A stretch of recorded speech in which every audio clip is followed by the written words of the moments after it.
Adèle, bonjour et bienvenue, on te souhaite une belle journée. Merci beaucoup. Et avec bonjour, toi, on aura Jackie. droit à notre citation du jour. Oui, tout à fait. Merci, Jackie. Bonjour, Sandrine, Zier, téléspectateurs, bonjour.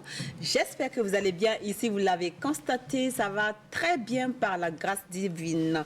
Je m'en vais de ce pas pour la citation du jour, une citation mongole, une citation de la Mongolie, une citation mongole. Voilà, je cite. L'amour d'un père est plus haut qu'une montagne. Heureux sont ceux qui ont reçu l'amour et les bénédictions de leur papa. Fin de citation. Plus haut que la montagne. Oui. Et c'est vrai en plus. Oui. L'amour d'un papa pour son enfant est plus haut que la montagne. C'est vrai qu'on ne parle pas très souvent de l'amour des papas. Des Tous les temps, c'est l'amour d'une mère, l'amour d'une mère. Ils nous adorent de façon silencieuse, à leur manière aussi, ces hommes. À leur manière, avec beaucoup... Ils sont très pudiques dans leur façon d'exprimer leur amour. La maman va dire « Oh, viens ma fille, je t'aime » et puis te faire un câlin. Mais le papa...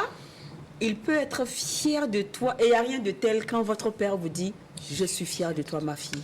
Sois bénie, je suis fier de toi. » Il n'y a rien de tel. Ce sont des choses, même avec les milliards du monde, vous ne pourrez jamais acheter les bénédictions, vous ne pourrez jamais acheter l'amour d'un père. Parce que c'est pas, ils ne sont pas, nos parents ne sont pas corruptibles, c'est ça, non? Voilà. Voilà. Donc, l'amour des papas, très souvent on parle des mamans, mais les papas se sacrifient pour les enfants. Il y a des papas, il y a des parents qui n'arrivent pas à voir leurs enfants toute la journée, tout au long de la journée, parce que tout simplement ils courent de partout pour amener à manger, pour leur bien-être, pour leur santé, pour leur éducation. Il y a des papas qui se sacrifient et très souvent ce n'est pas reconnu au fait. Très souvent on voit la mère qui est à la maison. On ne dit pas que la mère ne fait pas grand-chose, hein, mais il faut aussi reconnaître que les papas se sacrifient. Les papas, ils ne dorment pas pour nous. Et les papas, au fait, ils veulent le meilleur pour leurs enfants. C'est pour cela. Ils ne sont pas présents parce que tout simplement, en Afrique, ici, c'est le papa qui doit ramener la popote. C'est le papa qui doit payer le loyer. C'est le papa qui doit payer toutes les factures. C'est le papa qui doit payer la nourriture, la scolarité, tout. De A à Z jusqu'à ce que vous ayez la majorité. Il y a certaines personnes, même pendant la majorité et même après la majorité, le papa, il est toujours présent en train de soutenir en bas, pour les parents qui sont aisés. Hein. Voilà, il y a aussi des parents qui ne sont pas aisés, qui ne peuvent pas soutenir financièrement, mais ils soutiennent avec les conseils, avec leur sagesse, et puis ils soutiennent avec beaucoup d'amour et beaucoup de conseils, surtout les conseils pour vous apaiser, les conseils pour que vous puissiez avancer dans votre vie, les conseils pour vivre en société. Oui, les parents, les papas font beaucoup et très souvent ils ne sont pas célébrés. Alors, à tous ces papas qui nous suivent à l'heure là, bientôt ça sera la fête des pères, hein, voilà. Je vous dis déjà qu'on vous aime et surtout ne vous découragez pas. C'est vrai que nous les enfants, nous sommes très souvent ingrats. On dit oui mais c'est maman qui me fait ça, mais si papa n'a pas apporté l'argent là, il y a des familles, même si quand papa ne sort pas 150 francs pour acheter le pain, la baguette de pain, l'enfant va partir à l'école sans manger parce que la maman ne veut pas enlever, elle estime que c'est le fils à l'autre. Quand il s'agit des dépenses, c'est le fils à son papa. Quand il s'agit des maladies, c'est le fils à son papa. S'il n'enlève pas l'argent, je ne peux pas envoyer l'enfant à l'hôpital. Pendant ce temps, elle-même, elle travaille, ou bien elle ne travaille pas, elle fait du commerce, elle a de l'argent. Mais elle ne veut pas enlever son propre argent pour soigner son propre enfant. Vous voyez comment c'est? Et il faut à chaque fois que le papa sort tout. C'est le papa qui doit sortir l'argent pour aller pour la consultation, payer les ordonnances, payer tout. Et dans tout ça, le papa n'est pas reconnu comme quelqu'un qui apporte de l'amour. Tout ça, si on n'aime pas quelqu'un, est-ce qu'on soigne la personne? Si on n'aime pas quelqu'un, est-ce qu'on nourrit la personne? Si on n'aime pas quelqu'un, est-ce que... Il y a tellement de questions qu'il faut se poser des fois, et surtout les bonnes. Je dis très souvent, il y a certains enfants qui disent que mon papa ne m'a jamais aimé. Mais s'il ne t'avait pas aimé, il allait t'étrangler tranquille dans sa chambre et puis dire l'enfant a fait un malaise. Et tu n'allais jamais grandir même. Bébé même, on allait même déjà t'éliminer. Si on t'a laissé grandir, c'est qu'on t'a aimé. On t'a éduqué, on t'a nourri, on t'a soigné pour que tu deviennes grand.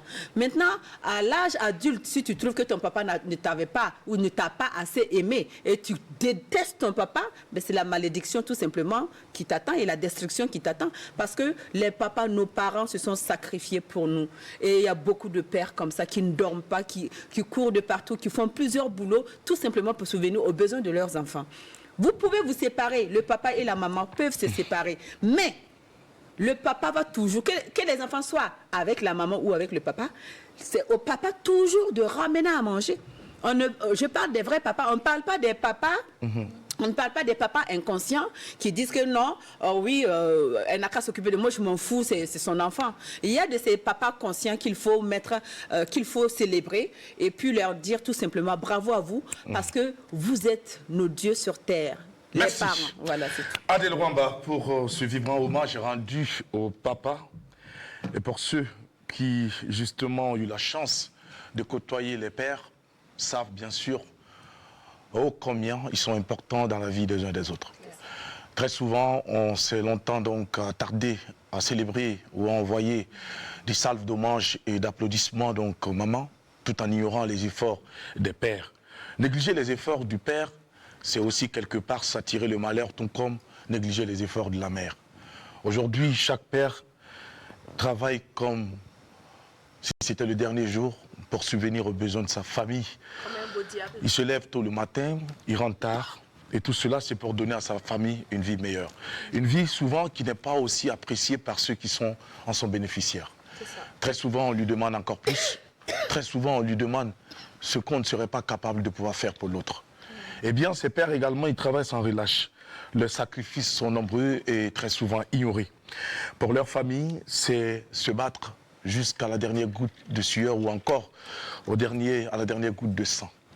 Ces pères qui sont des héros silencieux, mais qui sont là, qui demeurent, qui n'ont pas forcément besoin d'être sous l'effet de projecteurs pour pouvoir donc voir leur famille heureuse. À tous ces pères, nous leur disons merci. À tous ces pères sérieux et responsables, nous leur exprimons notre profonde gratitude ce matin. À tous ces pères qui se battent comme de beaux diables pour pouvoir donc élever leur famille et surtout permettre à cette famille de vivre sans perdre sa dignité. À tous ces pères, on va leur dire encore merci et surtout ne pas oublier de leur dire par moment « Papa, merci pour ceci, papa, merci pour cela ». Oui, nous avons peut-être pour certains la chance d'avoir les pères, c'est le moment pour vous de le dire. Pour ceux qui n'en ont pas comme nous autres, nous savons ce que nos pères nous ont apporté dans la vie. Nous sommes ce que nous sommes parce que nos pères ont été là. Ils ont su tendre l'oreille pour nous donner les vrais conseils et surtout nous donner les vraies valeurs. Et aujourd'hui, à chaque fois que nous posons un acte qui va contre les valeurs enseignées, nous avons forcément un pincement au cœur. Un pincement au cœur, pourquoi? Parce que nous sommes en train, quelque part, de ternir leur image, leur nom, même dans l'au-delà. Ils se retournent dans leur tombe quand à chaque fois leur enfant pose un acte qui ne l'honore pas. Voici pourquoi nous devons absolument pouvoir nous arrêter à chaque instant, penser à ces pères, penser à leurs sacrifices et par moments, si nous avons l'occasion, de leur dire encore merci. Leur exprimer toute notre gratitude. Merci Adèle Rwamba pour cette citation qui nous a permis ce matin de célébrer nos pères, qu'ils soient vivants ou qu'ils ne soient plus de ce monde. Et oui, parce que de là où ils sont, ils veilleront toujours sur nous. Et bien pour cette jeune génération qui aujourd'hui demande encore plus au papa. Oui, c'est vrai, mais vous ferez encore plaisir à votre père si vous vous levez comme un garçon, une femme très engagée et aussi chercher à vous battre pour pouvoir l'honorer. Et ça, c'est important. L'honneur pour le père est quelque chose de très important et de très considérable pour pouvoir donc, mesdames, messieurs, célébrer la mémoire d'un père qui n'est plus ou célébrer un père qui est vivant. Que Dieu bénisse et que Dieu apaise justement les cœurs de toutes ces personnes qui aussi, quelque part, n'ont pas bénéficié du soutien de leur père. Il y a des pères qui n'ont pas pu venir ou subvenir aux besoins de leur famille, pas parce que ces pères n'en voulaient pas, mais parce que ces pères n'ont pas eu les moyens de le faire. Ils ont essayé par tous les moyens, par toutes les voies, par tous les chemins. Ils ne sont pas arrivés. Ce n'est pas pour autant que nous devons les incriminer. Parce que je dis très souvent, ce que tu souhaites à l'autre, tu dois également te le souhaiter. Ce que tu penses que l'autre peut faire, tu peux aussi penser que tu pourrais aussi le faire. Ce n'est pas à tout moment que ces pères pourront pouvoir donc subvenir à vos besoins. Lorsqu'ils n'y arrivent pas et qu'ils manifestent la volonté, sachez être reconnaissant et dites-leur merci, tout simplement. Merci à toutes et à tous. Nous sommes donc mercredi, Sandrine Konaté. Je parle jusqu'à ce que j'ai la gorge nouée. Quand je parle de mon père, c'est toujours comme ça, parce qu'il a tout apporté dans ma vie, ce que je suis aujourd'hui. Je pense que je lui dois cela. à l'infini. Et merci de là où il se trouve, qu'il repose en paix. Et c'est valable pour tous les pères qui ont vécu utile pour leurs enfants et qui ont su transmettre quelque chose à leurs enfants pour que ces enfants soient des modèles ici-bas. Que Dieu bénisse.